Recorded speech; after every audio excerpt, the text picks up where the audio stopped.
segalanya. Kau terhormat, Kau mulia Tuhan. Terima kasih, kami agungkan nama-Mu dalam ibadah, setiap pujian, setiap penyembahan Tuhan. Engkau bertata dalam hidup kami, Engkau bertata berdaulat atas tempat ini, Engkau bertata berdaulat atas kota ini. Di dalam nama Yesus, amin. Haleluya, puji nama Tuhan. Shalom. Shalom. Sekali lagi jemaat yang diberkati Tuhan. Shalom. Kita dengan suara-suara yang paling meriah bagi Tuhan kita. Haleluya. Setiap jemaat Tuhan bangkit berdiri, beri salam di samping kiri kananmu. Katakan kita punya Tuhan yang besar. Mari kita memuji Tuhan, mari kita menyembah Tuhan, karena Dia adalah Raja di atas segala raja. Haleluya.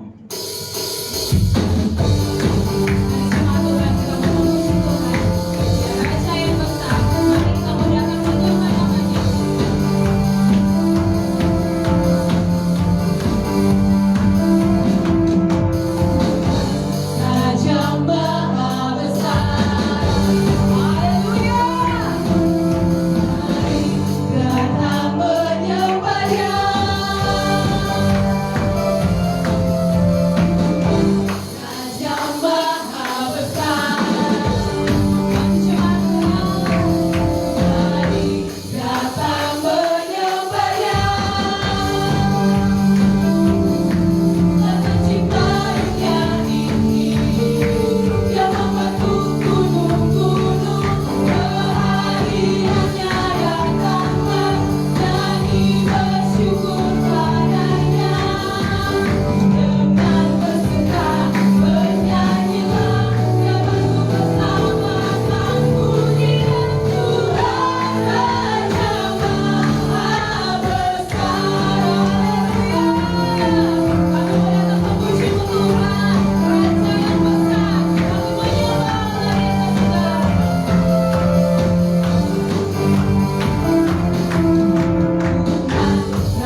percaya Tuhan, kuasa-Mu terlalu besar.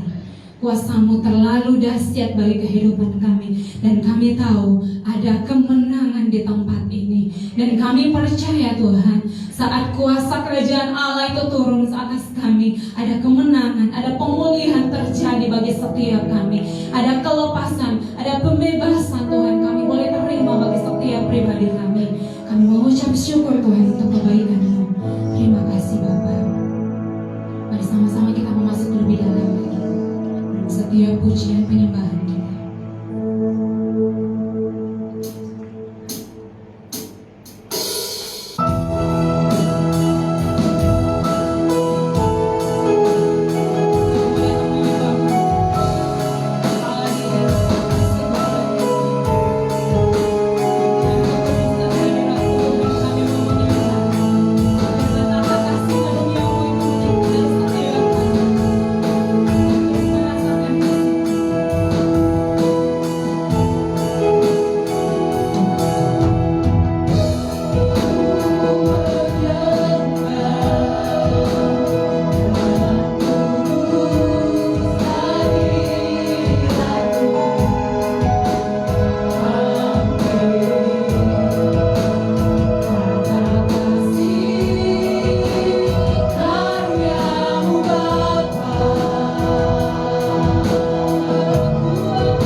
saudara.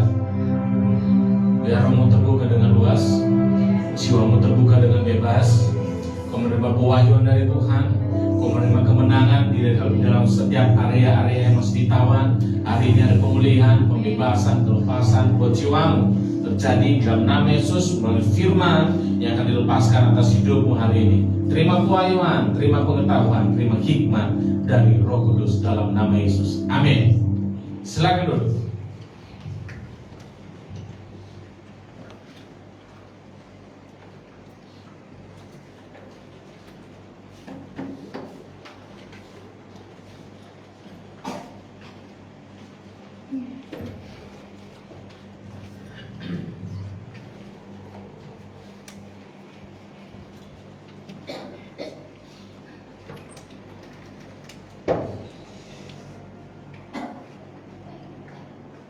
Oke, shalom semua. Shalom.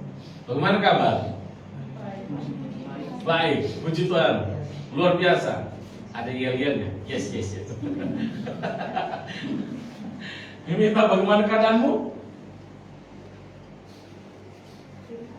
Baik ya. Baiknya kurang keras. Berarti masih sedikit sakit itu. Oke. Dimengerti. Mari, saudara, saya akan bahas satu tema buat saudara. Saudara pegang, terima, lakukan sebelum tahun ini lewat, saudara. Ya, dengar baik-baik setiap pewahyuan ini. Kalau perlu catat di HP, catat di buku, catat di otak, catat di hati, jangan hilang. Ya, jangan sampai hilang. Kita baca sama-sama temanya. 3, 2, 1. Kunci kerajaan sorga. Kunci itu punya fungsi untuk membuka dan menutup pintu. Kalau ada kunci, pasti ada pintunya. Betul tidak? Pertanyaannya, pintu apa yang harus dibuka? Itu surga. Karena di situ kunci kerjaan surga. Jadi surga. Kita akan lihat secara detail, saudara. Saudara tidak akan pernah bisa masuk di satu ruangan kalau pintu itu terkunci dan saudara tidak memiliki kunci. Bahkan ketika saudara ada di dalam satu ruangan yang terkunci, saudara tidak bisa keluar kalau saudara tidak punya kunci. Jadi kunci itu penting sekali, saudara. Saat ini, saudara lihat di berita, di mana-mana, mau di Palu, mau di luar kota Palu, kita sekarang ada di dalam, bahkan dari dulu sebenarnya, sampai hari ini. Tapi kan kejahatan terus meningkat. Kita ada di dalam lingkungan yang tidak kondusif. Pencurian, perampokan, pemerkosaan itu bisa terjadi kapan saja dan di mana saja.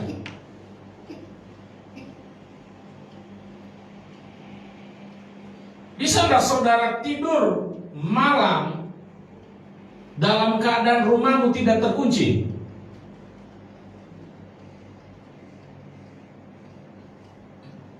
Saya kalau rumah ini tidak dikunci, saya tidak bisa tidur.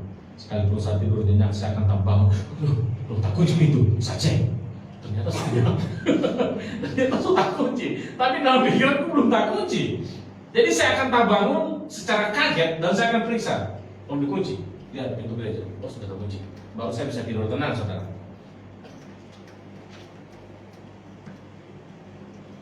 Tapi saudara bayangkan,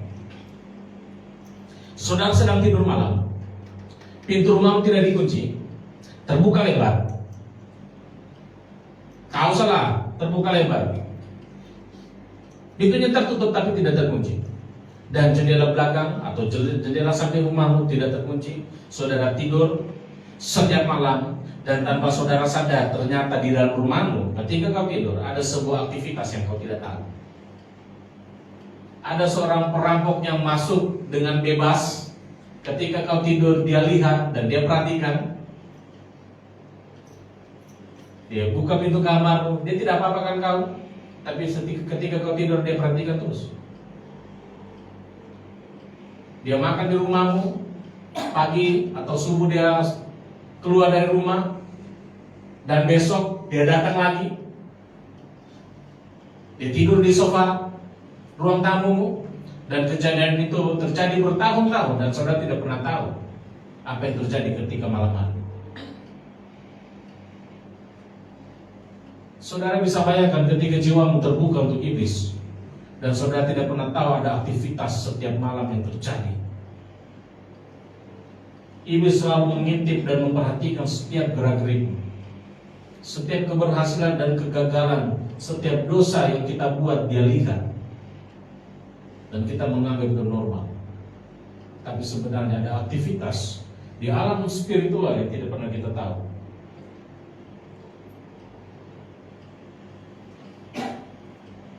Banyak orang tanpa sadar, orang Kristen, non-Kristen, orang di luar gereja dan di dalam gereja, jiwa mereka terbuka secara lebar untuk kuasa kegelapan. Saya mengingatkan saudara, saya saat ini sedang tidak membesar-besarkan iblis. Saya sedang tidak mempermuliakan dia. Karena menurut saya, pendapat saya, pandangan saya, dengan otoritas Tuhan, dia itu tidak punya apa-apa. Iblis itu ada di bawah kaki kita. Kita sebagai orang yang punya DNA ilahi. Tetapi dengarkan saudaraku, Alkitab tetap mencatat bahwa iblis itu memang sudah dilucuti kuasanya, tetapi bukan berarti dia tidak bahaya bagi kita. Makanya Alkitab tetap katakan waspada, berjaga-jaga, lawanmu iblis. Sekalipun dia menggonggong di luar, bukan berarti dia tidak bisa menggigit. Bukan berarti dia tidak bisa mencelakakan kita, saudara. Saudara hanya bisa aman ketika saudara ada di dalam rumah yang terkunci rapat. Tetapi orang akan menjadi celaka ketika rumahnya itu terbuka. Tidak perlu terbuka lebar. Apa yang Tuhan katakan kepada Kain ketika ada rancangan jahat masuk di dalam hatinya? Kain, hati-hati, dosa sudah mengintip. Artinya ada pintu yang terbuka, saudara. Tidak lebar, tapi sedikit. Tapi kan dosa sudah mengintip.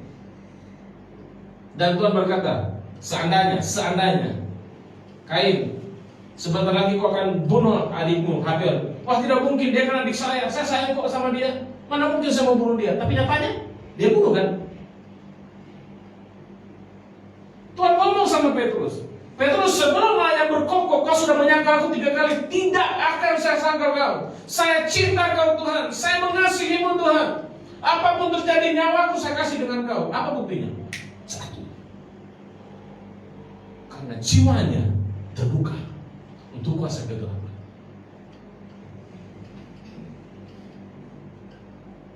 Kita lihat. Tapi saya ulang ya, sekali lagi, saya sedang tidak mempermuliakan iblis. Iblis, kita ada di atas dia. Kita lebih berotoritas dan berkuasa atas dia. Tapi kita harus tetap waspada. Jangan kita membuka pintu jiwa kita. Jangan pernah kompromi, jangan pernah menganggap remeh apapun juga. Ya. Matius pasal 16 ayat 18. Tampilkan slide-nya. Kita baca bersama ayat ini. Ada di situ. Saya ingin kita lihat ini karena ada 3 teks yang akan kita bandingkan dari 3 terjemahan. Kita baca sama-sama. 3, 2, 1. Dan aku berkata kepadamu, engkau adalah Petrus, dan di atas batu karang ini aku akan mendirikan jemaatku, dan alam maut tidak akan. Jadi saudara harus ingat yang saya bold dan garis bawahi itu kata alam maut. Sekarang kita bandingkan dengan terjemahan TSI. Kita lihat. Yuk, sama-sama. 3, 2, 1.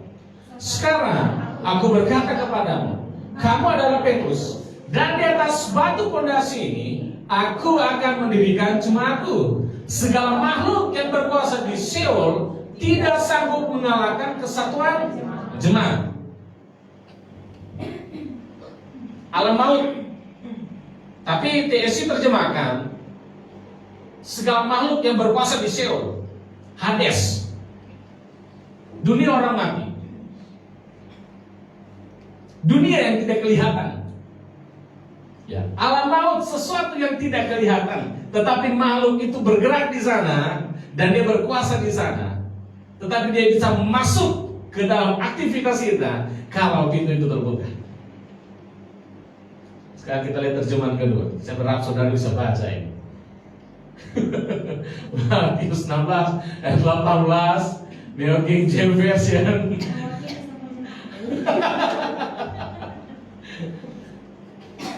Yuk dibaca dengan suara yang baru. Ya, dihapus saja. And I also say to you that you are Peter, and on this rock I will build my church, and the gates of Hades shall not prevail against it. Oke. Kalau hanya sekedar gate, itu satu gerbang. Gates itu gerbang-gerbang. Tidak dijelaskan apakah 2, 3 atau 4. Ya. Jadi terjemahan King James menjelaskan bahwa alam maut itu adalah pintu neraka, pintu Hades, gerbang Hades. Sorry, bukan pintu Hades, gerbang. Artinya gerbang itu beda dengan pintu. Pintu itu ukurannya begitu. Ada yang kecil lagi, tapi tidak akan sebesar gerbang. Yang namanya gerbang itu hanya, dilewati lebih dari 1, 2, 3, 4, 5. Gerbang itu besar, saudara. Tuhan katakan, aku akan mendirikan jemaatku, dan segala makhluk yang ada di Hades tidak akan pernah bisa berkuasa atas jemaatku. Tapi ada catatannya. Kembali. Ini catatannya, saudara. Kembali. Oh, bukan. Tidak sanggup mengalahkan kesatuan jemaat. Allah mau tidak bisa mengalahkan kesatuan jemaat. Bukan sendiri. Kesatuan itu bukan sendiri, itu beramai-ramai. Kesatuan. Segala makhluk yang berkuasa di Hades tidak bisa menghancurkan gereja. Seharusnya begitu. Kesatuan hatinya bisa terjadi ketika jemaat taat. Jemaat dan gembala, jemaat dan pemimpin harus taat. Ini gerbangnya, ini pintunya. Dan kita lihat, untuk menutup pintu ini dibutuhkan yang namanya kunci. Ya, untuk menutup pintu, menutup gerbang Hades dibutuhkan yang namanya kunci. Kita lihat, kita baca sama-sama. Matius 16 ayat 19, 3, 2, 1. Aku memberikan kunci-kunci kerajaan Allah kepadamu. Dengan demikian, semua pintu yang kamu kunci di bumi akan terkunci juga di surga. Dan semua pintu yang kamu buka di bumi akan terbuka di surga. Kalau ada kunci, harus ada pintu. Kalau ada pintu, harus ada kuncinya. Untuk menutup pintu Hades, Hades itu akan, dia jalurnya ke jiwa kita, saudara. Dibutuhkan kunci. Dan kunci itu telah diberikan kepada jemaat, kepada gereja.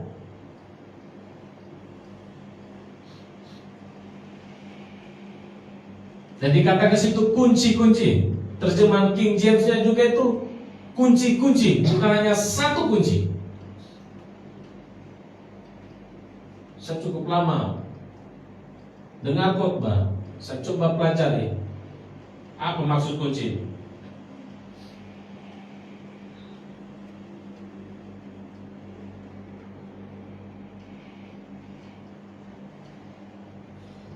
Saya bandingkan semua khotbah-khotbah orang yang saya dapat.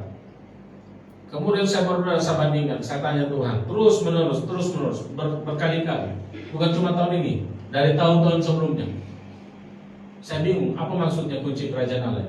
Simbol, profetik, atau kunci secara fisik? Saya bingung. Tapi minggu ini saya dapat jawaban. Di mana kita bisa mendapatkan kunci? Bagaimana caranya? Kan kita bingung. Tuhan kasih kunci, tapi bentuknya bukan fisik, bentuknya bukan simbol, bentuknya bukan profetik.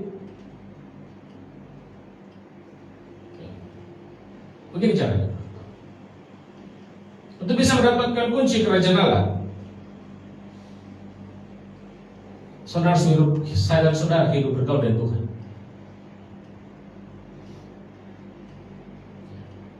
Untuk mendapatkan kuncinya, kita harus hidup bergaul dengan Tuhan melalui firman. Melalui firman Tuhan kita hidup bergaul dengan Tuhan. Selain kita baca sama-sama 3, 2, 1. Kunci kerajaan Allah bukan berupa simbolik, profetik, ataupun fisik. Kunci kerajaan Allah adalah otoritas dan kuasa yang difungsikan melalui ketaatan. Makanya tadi Tuhan ngomong sama Petrus, saya akan mendirikan jemaatku di atas batu karang ini, dan alam Hades, gerbang Hades, semua makhluk yang di dalamnya tidak bisa menguasai gerejaku yang punya kesatuan hati. Yang punya kesatuan hati. Dan kunci itu adalah otoritas dan kuasa, dan bisa kita gunakan kalau kita hidup di dalam ketaatan. Jadi kuncinya adalah ketaatan. Dikatakan aku memberikan kepadamu kunci-kunci, yang artinya ketaatan demi ketaatan. Pintu demi pintu akan tertutup ketika saudara taat demi ketaatan.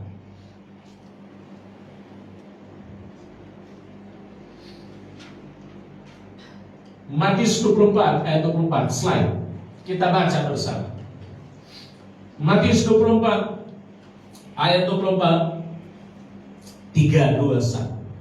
Sebab Mesias-Mesias palsu dan nabi-nabi palsu akan muncul, dan mereka akan mengadakan tanda-tanda dan mujizat-mujizat yang dahsyat, sehingga sekiranya mungkin mereka menyesatkan orang-orang, bukan orang yang tidak kenal Tuhan, orang-orang pilihan kok.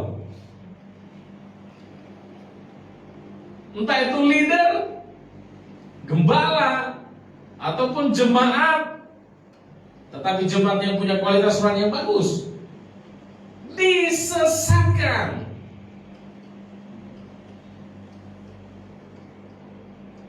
Saudaraku, orang tidak taat dengan Tuhan, iblis manipulasi. Iblis memutar balikan firman, dan orang-orang pilihan bisa tersesat. Slide. Kita baca sama-sama. 3, 2, 1. Orang-orang percaya jatuh dalam ketidaktaatan karena ketidaktahuan akan firman Tuhan. Tidak tahu, sekedar tahu.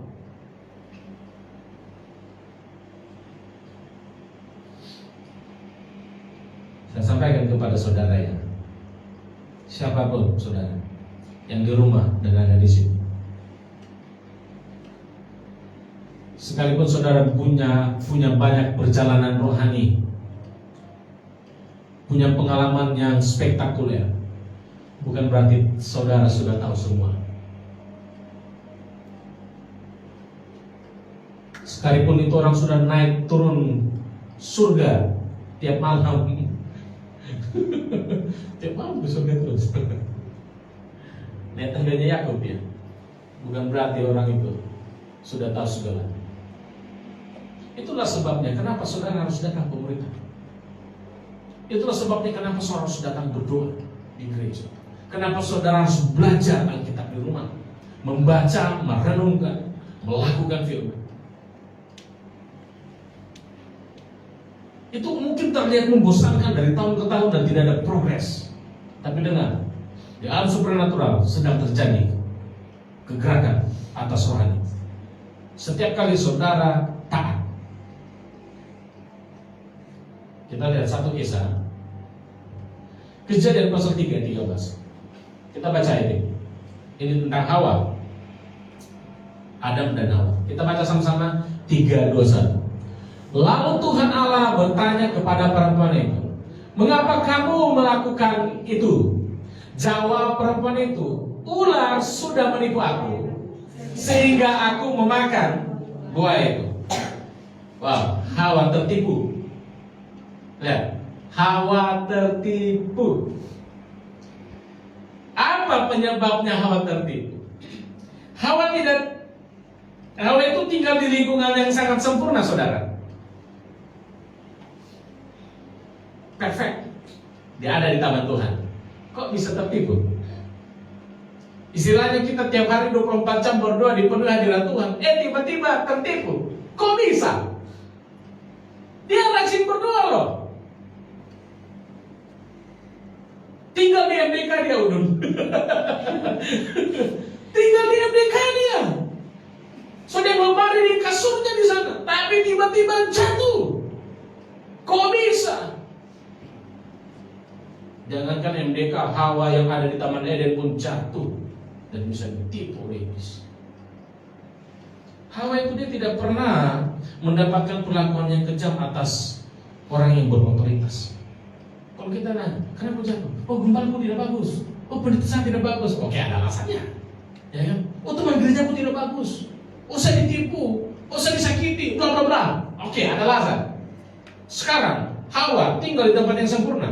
Tidak pernah dia mengalami kekerasan otoritas atas papanya. Tidak pernah mendapat kekerasan otoritas atas Tuhan, atas gembala, tidak ada. Kok bisa jatuh? Saudara mau pakai alasan apa? Ini orang yang sempurna loh. Tinggal di tempat yang sempurna, tidak bercacat celah. Ternyata alasan gembala yang tidak bagus, teman gereja tidak bagus, omong kosong. Bukan alasan itu. Menurut teks itu, kejatuhan tidak pakai, dan kita salahkan orang, tidak boleh. Karena kita tertipu. Pertanyaannya, bagaimana Hawa bisa tertipu? Kan begitu. Kok dia bisa tertipu? Saya tutup itu, mukanya udah jelek dia. Tutup saja. Kok dia bisa tertipu, saudara? Ya. Perhatikan baik-baik ya. Iblis itu menyerang otoritas Tuhan. Dia serang sifatnya Tuhan. Jadi iblis akan menyerang saudara dengan saudara harus meragukan sifatnya Tuhan. Tuhan itu sifatnya mengasihi, memberi dan penyedia. Ini yang Hawa tahu. Tuhan memberi, penyedia, dan Tuhan itu pengasih. Sekarang kita lihat bagaimana iblis memutarbalikkan firman Tuhan. Slide. Kejadian 2 ayat 16 sampai 17. Saya coba ini bukan kata-kata asli, tapi ini saya sederhanakan saja. Tapi saudara bisa lihat fullnya di ayat 16 dan 17. Saya coba untuk sederhanakan biar tidak repot gitu. Yuk 3, 2, 1. Semua pohon dalam taman ini boleh kamu makan buahnya dengan bebas. Tetapi hanya ada satu pohon yang tidak boleh kamu makan. Jika kamu memakannya nanti kamu lihat, ini perkataan Tuhan. Semua pohon, catat baik-baik. Semua pohon buahnya boleh dimakan bebas. Jadi itu dulu ya, kalau kamu harus ingat. Semuanya bebas, disediakan. Tuhan baik kan, penyedia kan, pengasih kan, bebas loh. Tapi hanya ada satu, jangan dimakan. Kalau kamu makan, kamu mati. Sekarang kita lihat perkataannya iblis. Bagaimana dia bisa putar firman ini? Slide lagi. 3, 2, 1. Tentulah Allah berfirman, semua pohon dalam taman ini tidak boleh kamu makan. Tapi saudara perhatikan kata-kata awal di situ ada firman. Tetapi tentulah Allah berfirman. Tentulah Allah berfirman. Semua pohon dalam taman ini tidak boleh dimakan. Kemudian Allah jawab kan, oh bukan begitu, salah. Tuhan katakan semuanya boleh, tapi hanya ada satu yang tidak boleh dimakan. Saudara kalau baca hanya sekedar baca, saudara tidak temukan makna di situ. Silakan. Kenapa iblis harus pancing Hawa untuk ngobrol dengan dia? Tujuan iblis memutarbalikkan firman untuk memancing Hawa masuk ke dalam argumen. Jangan pernah diskusi dengan iblis. Muncul di dalam telingamu, kok kayaknya tidak bisa. Tidak, Tuhan bilang saya bisa kok. Tak pancing kan? Jangan ngomong dengan dia. Iblis memancing Hawa untuk berargumentasi dengan dia. Begitu Hawa terpancing, begitu Hawa masuk dalam argumennya iblis, apa yang terjadi? Lihat, sekali lagi. Iblis membuat Hawa mempertanyakan yang satu pohon itu. Kenapa Tuhan larang? Iya, kenapa dilarang? Berarti dia bukan hal yang baik dong. Kayaknya ada yang Tuhan sembunyikan dengan saya ini. Itu dalam pikirannya Hawa. Jadi kalau saudara berargumen dengan dengan iblis, saudara akan mempertanyakan sesuatu dengan Tuhan. Hawa ragu, untuk apa pohon itu dilarang? Begitu. Memangnya kenapa? Kenapa kalau saya makan itu buah? Mulai banyak pertanyaan. Hawa mulai ragu kalau Tuhan itu tidak baik. Kenapa Tuhan membuat pengecualian? Berarti kebaikan Tuhan itu tidak tulus. Artinya Tuhan terbatas. Artinya ada yang Tuhan sembunyikan. Sekali lagi saya ingatkan, jangan pernah berargumen dengan iblis di dalam pikiran. Lihat apa yang terjadi. Kejadian 3 ayat 6. Akhirnya ending dari argumennya Hawa dan iblis. Ini akhirnya. Kita baca sama-sama 3:21. Perempuan itu melihat betapa enak dan segar kelihatannya buah itu. Lagi pula buah itu akan menjadikan dia sangat bijaksana. Maka ia pun tertarik lalu memetik buah itu dan memakannya. Terjemahan firman Allah yang hidup. Saya ambilnya di situ. Ketika dia sudah berargumen dengan iblis, kenapa Tuhan larang? Tuhan, kenapa kekang saya? Kok saya seperti tidak diberi kebebasan? Padahal Tuhan katakan jangan kau mendekat, jangan dimakan. Dia datang. Langsung lihat, bagus, mulus. Halo, dipetiklah, dimakan setengah, dan dia datang kepada Adam. Ini makan. Selesai. Kita baca sama-sama 3:21. Mempertimbangkan dan mempertanyakan karakter, integritas, dan kebaikan Tuhan membuat kita kehilangan alasan untuk tunduk pada otoritas Tuhan dan berakhir pada pemberontakan. Kalau saudara berargumen dengan iblis, saudara tidak akan pernah tunduk dengan Tuhan. Kalau saudara berargumen dengan firman Tuhan, kenapa begini, kenapa begini, bukan begini, saudara akan berakhir dengan pemberontakan. Dengar, firman bukan untuk diargumen, bukan untuk diperdebatkan di dalam pikiran. Saudara akan memberontak kepada Tuhan.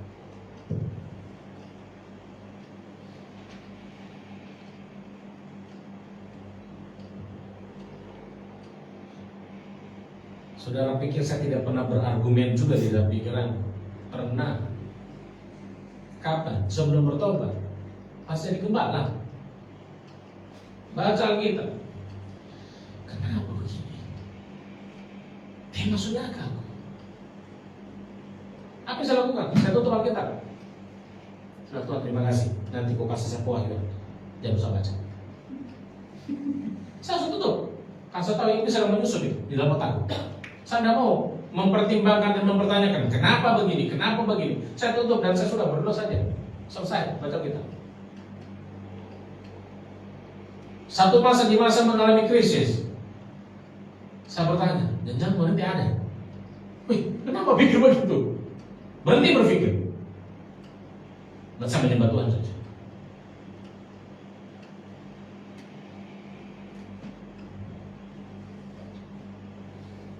Saudara ya, sebelum seseorang jatuh ke dalam ketidaktaatan, pertama-tama Tuhan akan berulang-ulang kali bicara kepada dia melalui Alkitab, memperingati dia melalui gembala, melalui hamba Tuhan. Tuhan akan memperingati orang itu melalui teman-teman di sekitarnya. Beberapa orang menikah dengan orang yang salah dengan alasan yang salah. Mengapa? Karena pertimbangan hati yang salah. Pertimbangan mereka menenggelamkan mereka dengan alasan orang itu terlihat bijak. Laki-laki itu bijak menurut pemandangannya. Laki-laki itu baik sekali, suka menolong. Kalau saya lagi susah, dia yang tolong saya. Dan sepertinya dia cocok untuk menjadi pasangan hidupku. Dan mereka mengabaikan satu prinsip firman Tuhan. Jangan memiliki pasangan yang tidak sepadan. Sebijak apapun orang itu, sebaik apapun orang itu, sekaya apapun orang itu, kalau dia tidak seiman, jangan. Saudara, sekalipun waktu pacaran dia bantu terus kau, kemudian hari ada banyak orang menyesal karena pilihannya.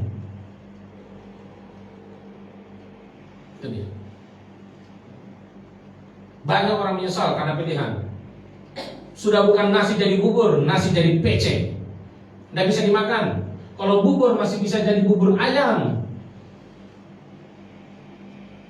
Lebih enak bubur ayam dibandingkan nasi tok, saudara. Tapi kalau jadi pecek, hanya babi yang makan.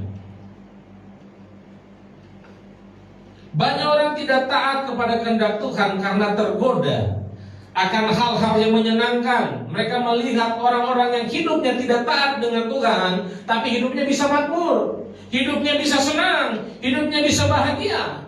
Ini saudara-saudara yang kerja ini ada di area pekerjaan ini. Saya waktu kerja saya tergoda dengan uang, saudara. Sebelumnya saya berintegritas, saya kerja jujur. Saya kasih pulang kembalian, saya kasih pulang dengan orang kalau saya disuruh. Ini kembaliannya. Tapi kan tiba-tiba teman kasih 300, 200, 500. Uang apa ini? Uang rokok, saya tidak merokok. Udah habis saja uang makan. Enak dong, dapat tiap hari 2 gaji. Kemudian begitu terus, lihat teman. Kita punya gaji sama, tapi kok kan lebih happy kayaknya ini. Mulai ada perbandingan nih, pertimbangan ini. Kayaknya dia lebih enak ini. Lebih enak, kita mulai ukur motornya, dimulai diukur, dia lebih bagus daripada motorku. Mulai diukur, gaji kita sama, tapi kok bisa beli mobil, saya tidak bisa beli mobil. Kok dia tiap hari pergi jalan-jalan tanpa pusing, kok kayaknya banyak uangnya nih. Dia tidak tahu itu korupsi itu. Dia tidak tahu itu korupsi itu. Akhirnya kan mulai muncul pertimbangan ini. Kok dia bisa ya? Kok dia bisa ya? Akhirnya mulai diajak, kok mau tahu rahasianya? Sini ikut saya. Ini saya bagi kau cuan sedikit. Bagaimana? Sudah diam saja. Ini temanku dulu ngomong begitu, sudah diam saja, ikut saja saya. Sampai tidak tergoda, saudara. Dikasih tiap hari. Akhirnya apa? Saya bukan jadi pendamping, saya jadi pemain sudah pada waktu itu. Dan akhirnya Tuhan ngomong waktu saya pegang uang itu di kamar mandi, Henry, sekalipun orang tidak lihat, saya lihat kau. Wih, begitu. Wah, di kantung Pak. Ini halaman Tuhan. Ini lebih penting daripada kita. Seharusnya kan iblis kan, inyah kau iblis. Tapi itu suara dari mana itu? Inyah kau. Itu Tuhan yang tegur saya pada waktu itu. Saudara, hati-hati saudara dengan uang. Ya. Untung saya cepat bertobat. Begini saya menjadi salah satu pegawai di rutan.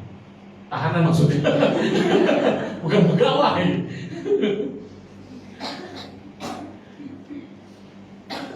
Begitu muncul pertimbangan di dalam hati kita, saudaraku, saudara harus segera hentikan pertimbangan itu. Kenapa saya harus menunggu jawaban Tuhan? Saya kan bisa kerja, bisa lakukan apa saja yang menurutku baik dan itu menyenangkan. Kenapa saya harus bekerja? Kenapa saya harus melayani? Pekerjaanku di luar menunggu loh, banyak job. Saya tidak mau sia-siakan itu, pokoknya tidak. Untuk apa saya berdoa? Untuk apa saya pemuritan kalau saya bisa kerja? Saya punya kebutuhan yang banyak ini. Kalau saya datang berdoa, nanti waktuku terbuang. Kalau saya dipecat bos bagaimana? Muncul pertimbangan. Untuk apa saya memberi perpuluhan? Sedangkan ada banyak orang yang tidak kasih perpuluhan di gereja tapi tetap makmur kok. Kita mulai bandingkan diri kita dengan orang. Kenapa kalau saya menikah dengan dia? Kenapa kalau saya hamil di luar nikah? Ada banyak juga orang hamil di luar nikah tapi bahagia kok. Muncul pertimbangan dalam hati. Kayaknya boleh nih. Kayaknya manis ini. Kayaknya bagus ini. Itu sama juga orang happy kok. Hati-hati. Kalau ada pertimbangan di dalam hatimu. Itu bukan suara Tuhan.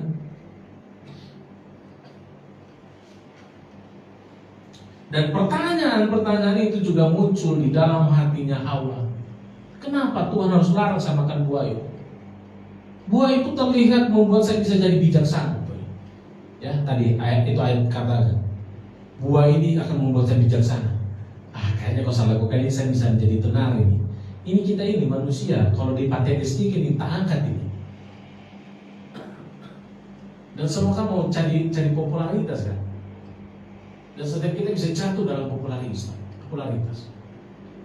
Kamu bagus kerjanya. Besok saya tambah ya pekerjaan. Kalau bisa, jangan lah bos. Repot saya ini. Kalau bisa dikurangi. Kita seperti itu. Tidak, ini cuma candang saja. Ini tidak seperti itu. Saudara harus tanamkan begini. Tanamkan di dalam hatimu dan pikiranmu bahwa tidak ada yang baik di luar Tuhan. Itu saja. Tidak ada yang baik di luar Tuhan. Tidak peduli betapa terlihat baiknya hal itu, orang itu. Tidak peduli betapa baik. Apa yang kau lihat itu terlihat banyak uang, berlimpah, orang itu bijak, kayaknya sukses. Saya mau sampaikan, jika keberhasilan itu di luar Tuhan, pada akhirnya itu akan membuatmu masuk ke dalam kesedihan yang sangat mendalam. Dan akhirnya sudah mati.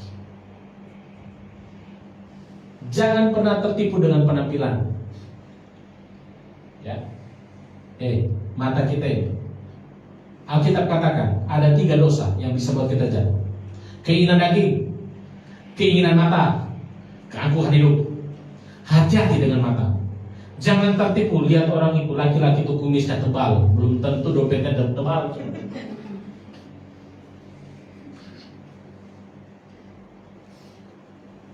Ya, hati-hati lihat.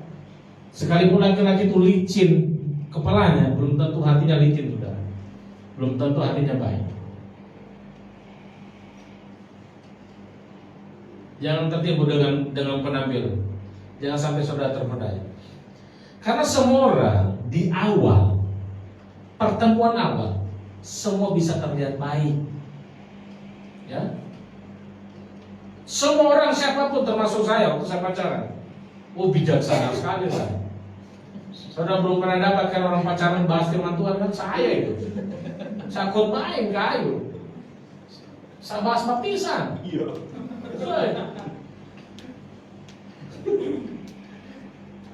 Saya tidak tahu ada laki-laki begitu atau tidak itu. Kehidupan saya. Kalau ada waktu sama kita. Semua terlihat bijaksana, saudara. Makan pun harus hati-hati. Sekarang ayo kau makan. Semua orang bisa terlihat baik di awal, saudara. Tapi kalau orang itu tidak hidup dalam kehendak Tuhan, semua akan berakhir dengan kepedihan. Ya? Kita bisa memulai dengan Tuhan itu dengan baik, tapi kita bisa mengakhirinya dengan tidak baik. Ada banyak orang seperti itu hari-hari ini. Saya berdoa saudara tidak seperti itu. Saya pun tidak seperti itu. Saya menemukan fakta ini. Pekerjaan bisa menjadi berat dan melelahkan. Pelayanan bisa menjadi berat dan melelahkan. Rumah tangga bisa menjadi berat dan melelahkan. Karena fokus kita telah teralihkan. Bukan Yesus. Bukan. Sekalipun awal kerja kita itu sungguh-sungguh dengan Tuhan. Sekalipun awal pelayanan sungguh-sungguh dengan Tuhan. Sekalipun awal menikah sungguh-sungguh dengan Tuhan. Buat mesbah. Bahkan bahtera dibuat, saudara. Kalau hati kita teralihkan dari Tuhan, semua akan hidup dalam kesedihan. Saudara, mulai dari malam ini, libatkan Tuhan dalam hal yang sederhana. Seperti apa contohnya? Libatkan kalau saudara mau ambil keputusan. Tanyalah Tuhan dulu. Tanyalah. Tidak akan rugi. Saudara mau menikah, tanya Tuhan. Jangan cuma karena kumisnya tebal saudara suka.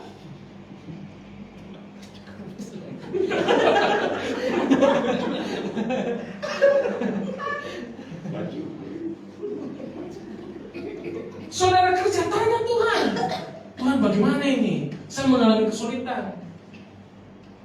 Tanyalah. Tuhan itu bukan konselor yang bisa dibayar, gratis juga ditanya. Tidak harus bayar. Kita kan kalau pergi konsultasi dengan orang kan bayar kan. Sisip di upload, Pak ini uang rokok Pak. Kok kira Tuhan dukun kasih rokok? Tuhan bukan pesugihan loh. Tanya pakai bayar. Tak usah sisip-sisip amplop dengan Tuhan. Malam-malam ini hal-hal sederhana tanya dengan Tuhan. Saudara mau kerja, mau ke satu kota, apapun juga, kayaknya di Palu ini pekerjaan sulit. So pergilah ke tambang sana. Coba tanya Tuhan dulu. Tuhan izinkan atau tidak?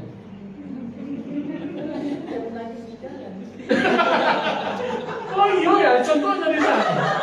Dia tidak tanya Tuhan dan tidak tanya kita. Tiba-tiba malam, Kak dia sosok mau pergi Kak. Wow.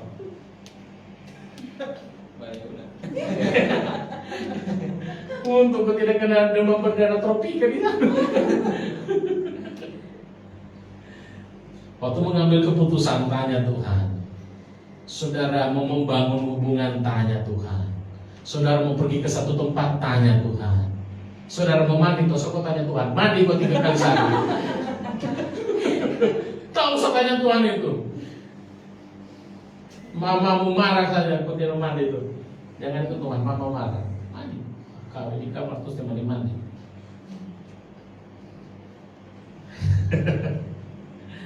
Oke, ketika saudara melihat perintah Tuhan, firman Tuhan sebagai satu kekanan, maka saudara akan terus memberontak.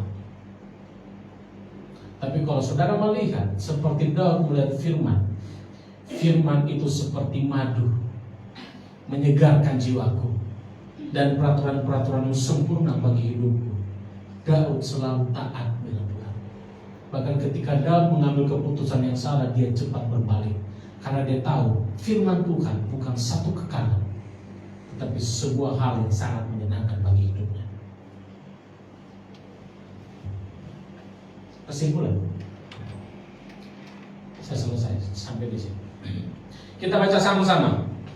3, 2, 1. Kunci kerajaan Allah adalah ketaatan yang berkuasa menutup pintu masuk iblis ke dalam hidup kita. Ketaatan membuat kita terhindar dari tipu muslihat iblis.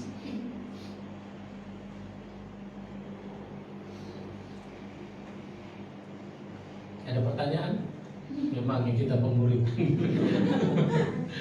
Simpan pertanyaan, nanti kita jumpa lagi di pemuridan 2 minggu depan. Slide. Jangan pernah mempertimbangkan dan mempertanyakan kebaikan Tuhan agar kita tidak jatuh dalam tipu muslihat iblis. Tidak perlu kau ragukan kebaikan Tuhan, Dia sangat baik. Jangan ragukan integritas Tuhan, Dia sangat jujur dan tulus. Jangan pernah ragukan penyediaan Tuhan. Alkitab berkata, burung di udara pun Dia kasih makan tanpa bekerja. Tapi saudara jangan malas kerja saudara, dan saudara diberkati double porsi. Tapi sebaliknya ini saudara, terakhir, ketidaktaatan membuat pintu iblis terbuka lebar-lebar, memberikan jalan masuk yang sah bagi iblis. Jadi waktu kita tidak taat, pintu terbuka, gerbang Hades terbuka. Prinsip ini sangat mudah untuk kita setuju. Oke Pak Pendeta, Pastor, Kak Hendrik, saya setuju. Tapi sulit untuk dilakukan, apalagi di tengah-tengah lingkungan. Di lingkungan tempat kerja, lingkungan gereja, lingkungan masyarakat, banyak kita melihat orang melanggar, bahkan lampu merah dilanggar. Dia juga boleh, berarti saya boleh. Jangan pakai prinsip itu, jangan. Saya motor dia main, sudah lampu merah dia mau gas, jangan Yulin, jangan. Itu kalian, itu dia, kita jangan. Nanti kalau ada motor lewat ditabrak kita. Oke, jangan tanya lampu merah. Dia sudah mulai lancar dia yang motor. Bagus itu. Ya, karena fabrikan dia motor. Patungan. Oto-oto. Karena taat itu sulit, saudara. Mintalah dengan Tuhan tiap hari. Tuhan berikan saya hati yang taat. Dan belajarlah untuk taat. Waktu saudara sudah minta Tuhan berikan saya hati yang taat, ayo pelan-pelan. Pelan-pelan ikuti maunya Tuhan. Ayo pelan-pelan ikuti ritmenya Tuhan. Pelan-pelan ikuti langkahnya.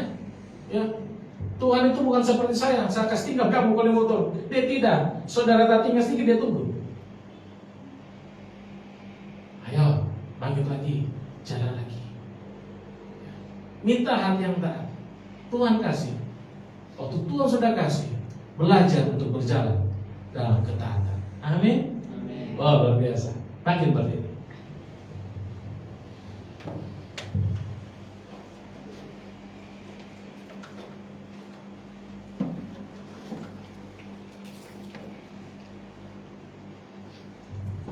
Kita akan berjumpa 2 minggu lagi. Minggu depan, besok saya pergi ke Morowali dengan kayu.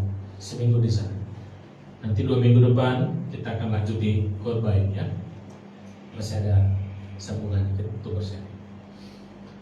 Mari angkat tanganmu, saya berdoa buat saudara. Saya sedang memohonkan hati yang taat. Tuhan, saya berdoa buat semua anak-anak, buat semua jemaat. Kami rindu untuk taat. Sebab itu kami meminta hati yang taat. Karena Engkau sudah berfirman, Kau memberikan kami hati yang taat, dan Engkau menjauhkan kami dari hati yang keras. Engkau memberikan kami roh yang mau dibentuk, roh yang mau diajar, roh yang mau dididik. Kami terima sekarang, dan kami mau belajar melangkah taat bersama Tuhan, mengikuti arahmu, mengikuti ritmimu. Tuhan bersama kami. Kami bersamamu. Kami mengucap syukur buat kebenaran firman ini di dalam nama Yesus. Amin. Tuhan memberkati. Saudara.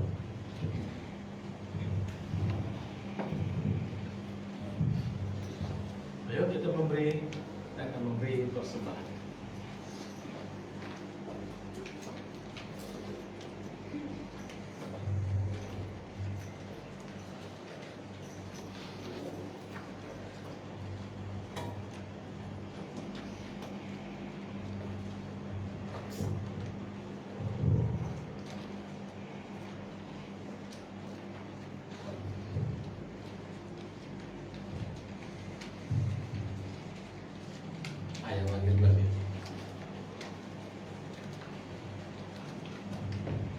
Mari angkat persembahan semua. Kami mengangkat persembahan ini, kami memberikan kepadamu ya Tuhan, melalui gerejamu. Kami mengucap syukur karena Tuhan sudah dan selalu memberkati kami dengan berlimpah-limpah. Terima kasih buat pekerjaan yang sudah Tuhan berikan. Terima kasih buat income yang sudah ada Tuhan berikan setiap bulan, bahkan setiap minggu, bahkan setiap hari. Tuhan penyedia kami, Tuhan yang selalu memberkati kami. Sebab itu dengan hati yang bersukacita, hati yang penuh bersyukur, kami datang memberikan persembahan ini. Perpuluhan, persembahan misi, dan menabur benih diberkati, dikuduskan, dan dikelola sebijak-bijaknya di dalam pelayananmu Tuhan di gereja Karis ini. Saya berdoa untuk setiap saudara, hatimu jujur dan hatimu terus melekat kepada Tuhan. Hatimu bertanggung jawab dengan setiap tugas pekerjaan yang diberikan di tempat kerjamu, dan kau memiliki integritas yang tinggi, mencerminkan karakter Kristus, dan orang-orang dapat melihat karya Tuhan melalui hidupmu. Terpujilah Tuhan yang sudah memberkati kami semua.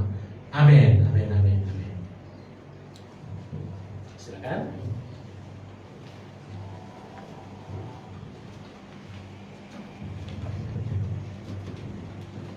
Sambil kita memberikan persembahan kita naikkan pujian.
Oke, untuk pengumuman seminggu ke depan, Senin kita tidak ada kegiatan, hari Selasa kita ada latihan untuk ibadah perayaan Natal kita jam 7 malam di tempat ini. Dan Rabu, Kamis itu tidak ada kegiatan. Jumat kita ada doa dan pemuridan di tempat ini jam 7 malam sampai selesai. Dan hari Sabtu kita ada latihan musik untuk pelayan ibadah hari Minggu. Terus hari Minggu kita akan kembali lagi di tempat ini jam 5 sore seperti biasa. Dan mengingatkan kembali untuk janji iman bisa dikumpulkan sama Sistina itu tanggal 6 terakhir. Dan kita mungkin akan adakan bazar lagi satu kali saat Pastor Hendrik pulang. Untuk Kak Hendrik dari dari Morowali kita akan bazar lagi supaya kita punya keperluan terpenuhi. Yes. Oke, sekian, terima kasih, shalom. Oke, saya menambahkan sedikit. Hari Jumat doa puasa, pemuritan tidak ada karena saya belum pulang. Saya di sana 1 minggu, kemungkinan hari Senin saya balik. Karena bukan Morowali di Diwa, tapi di Bahodopi, di jauh sekali. Saya tidak bisa langsung Bahodopi langsung Palu, tidak bisa. Saya harus menginap 1 malam, capek, itu jauh sekali. Oke, dan kemudian pagi-pagi kita akan berdoa buat Mita. Hari ini dia ulang tahun. Kita juga berdoa buat dia karena dia sudah selesai wisuda. Itu luar biasa. Dia sudah menyelesaikan studi. Minta tahu soal berdiri. Masih saya di bawah? Angkat saja tangan. Kami mengucap syukur buat anugerah Tuhan yang Tuhan sudah limpahkan buat kami, dan khusus kami berdoa malam ini buat adik kami di usianya yang baru. Kasih karunia Allah berlimpah-limpah atas hidup, kekuatan dan kesetiaan Tuhan menyertai hidup, kebajikan dan kemurahan menaungimu siang dan malam. Tuhan menguatkan rohmu, jiwamu tetap stabil, pikiran perasaan kehendakmu diselaraskan dengan Tuhan. Semua cita-cita dan mimpinya Tuhan digenapi di dalam hidupmu. Kau berjalan di dalam jalan-jalan kehendak dan janji-janji. Diberkatilah pekerjaan, diberkati pikiran, diberkati engkau anak yang diberkati Tuhan. Saya berdoa untukmu, Tuhan memberkati pekerjaan. Dia sumber penyedia dan dia memberikan yang terbaik. Jika Tuhan menyuruh untuk menunggu, artinya Tuhan menyediakan yang terbaik. Dan setiap pintu-pintu berkat harus terbuka, pintu-pintu pekerjaan harus terbuka, dan kau bekerja sesuai dengan kemampuan bidang talenta yang sudah Tuhan percaya. Terpujilah Tuhan yang sudah memberkatimu hari ini. Terima kasih dalam nama Yesus. Amin. Kita tutup ibadah kita. Kita akan mengakhiri ibadah kita. Tuhan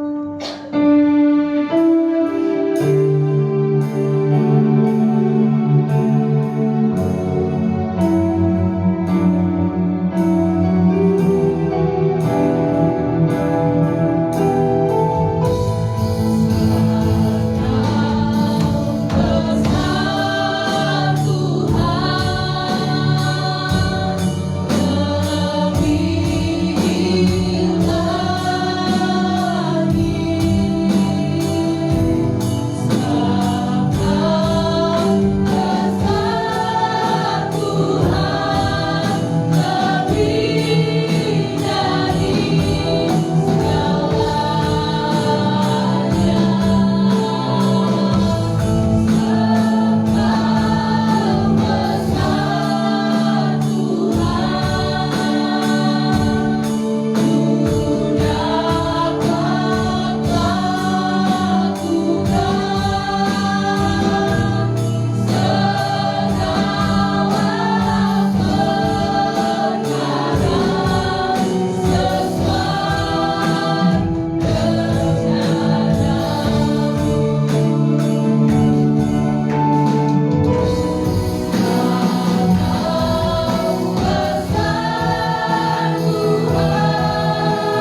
Ketika Tuhan menyuruhmu berjalan, maka kau harus berjalan.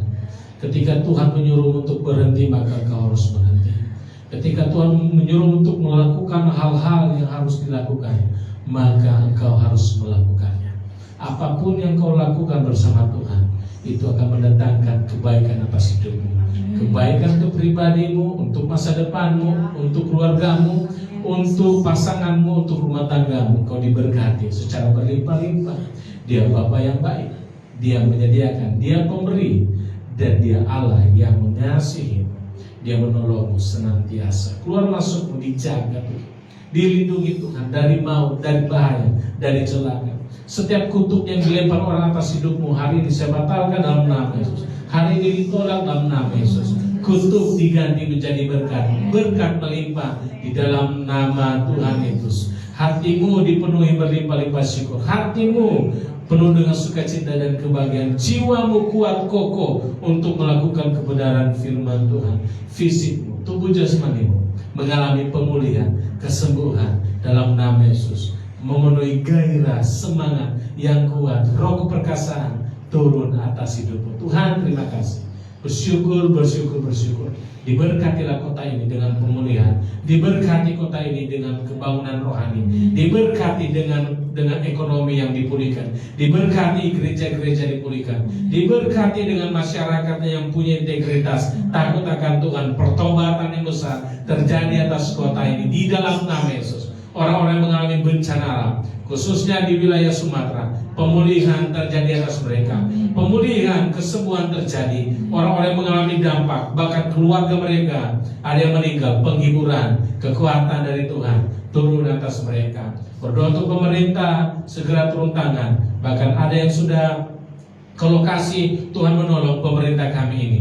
Tuhan tolong presiden sampai semua di pemerintahan di daerah juga turun tangan. Semuanya saling bahu-membahu. Bahkan gereja-gereja, semua denominasi gereja, bahkan semua agama juga turun membantu, bergotong royong untuk saudara-saudara kami yang sedang mengalami dampak bencana.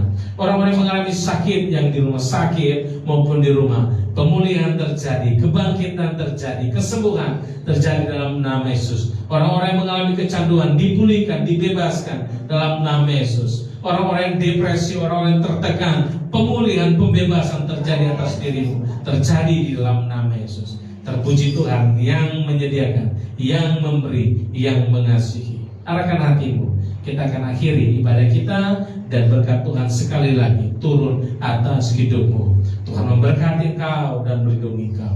Tuhan menyinari engkau dengan wajah-Nya dan memberikan engkau kasih karunia. Tuhan menghadapkan wajah-Nya kepadamu dan memberikan engkau damai sejahtera yang berlimpah-limpah. Hiduplah di dalam kekudusan Tuhan, hiduplah di dalam kebenaran Tuhan, dan hiduplah di dalam persekutuan yang indah, yang mesra bersama Roh Kudus yang ada di dalam batinmu, yang terus menopang, mengajar, mendidik, menasihati dan menegurmu senantiasa. Berlimpah-limpah damai memenuhi hati dan pikiranmu. Terjadi dan terimalah di dalam nama Yesus Kristus.